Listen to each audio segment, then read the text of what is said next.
4 দিনের মধ্যপ্রাচ্য সফরের অংশ হিসেবে মঙ্গলবার সৌদি আরবের রাজধানী রিয়াদে পৌঁছেছেন মার্কিন প্রেসিডেন্ট ডোনাল্ড ট্রাম্প। দ্বিতীয় মেয়াদে ক্ষমতা গ্রহণের পর এটি তার প্রথম কূটনৈতিক সফর। কিং খালিদ বিমানবন্দরে ট্রাম্পকে স্বাগত জানাতে এগিয়ে যান সৌদি যুবরাজ মোহাম্মদ বিন সালমান। জানানো হয় রাজস্বিক অভ্যর্থনা। এ সময় বেগুনি গালিচায় হেঁটে যেতে দেখা যায় দুজনকে। ট্রাম্পের সফর সঙ্গী মার্কিন প্রতিরক্ষামন্ত্রী পিট হেগসেথ এবং পররাষ্ট্রমন্ত্রী মার্ক রুবিও সৌদি যুবরাজের সঙ্গে সাক্ষাৎ করেন।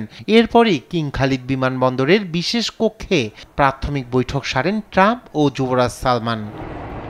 দীর্ঘদিন ধরে উপসাগরীয় আরব দেশগুলোর সঙ্গে ঘনিষ্ঠ সম্পর্ক বজায় রেখেছেন মার্কিন প্রেসিডেন্ট।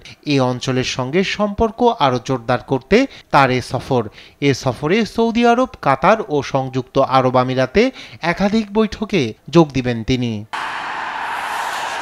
সফরের প্রথম দিনে সৌদি যুক্তরাষ্ট্র বিনিয়োগ ফোরামে অংশ নেওয়ার পাশাপাশি ঘুরে দেখছেন ট্রাম্প।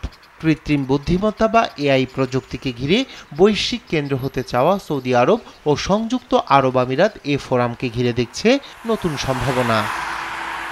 ইরানের ইউরেনিয়াম সমৃদ্ধকরণ কর্মসূচি নিয়ে ট্রাম্প প্রশাসনের সঙ্গে আলোচনা চলছে। এ উদ্যোগকে সমর্থন জানিয়েছে সংযুক্ত আরব আমিরাত ও সৌদি আরব। অন্যদিকে সৌদি আরব নিজস্ব বেসামরিক পারমাণবিক কর্মসূচি চালু করতে চায়। এ সফরে যুক্তরাষ্ট্রের অনুমোদন ও সহায়তা চাইবে দেশটি। ট্রাম্পের সফরে আরেকটি প্রধান আলোচ্য বিষয় হল গাজা উপত্যকার ভবিষ্যৎ। এই যুদ্ধের অবসান ঘটাতে প্রতিশ্রুতি দিয়েছেন তিনি। সিরিয়ার নতুন সরকারের উপর থেকে যুক্তরাষ্ট্রের নিষেধাজ্ঞা তুলে নেওয়ার বিষয় নিয়েও এই সফরে আলোচনা হতে পারে।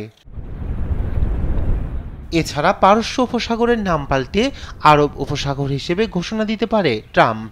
আরব দেশগুলো নতুন নাম উৎসাহের সঙ্গে গ্রহণ করলেও কঠোর প্রতিক্রিয়া দেখাতে পারে ইরান।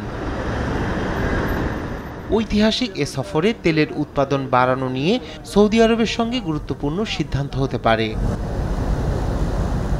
রায়হান কবির শুভ্র, নিউজ ডেস্ক, দেশ টিভি।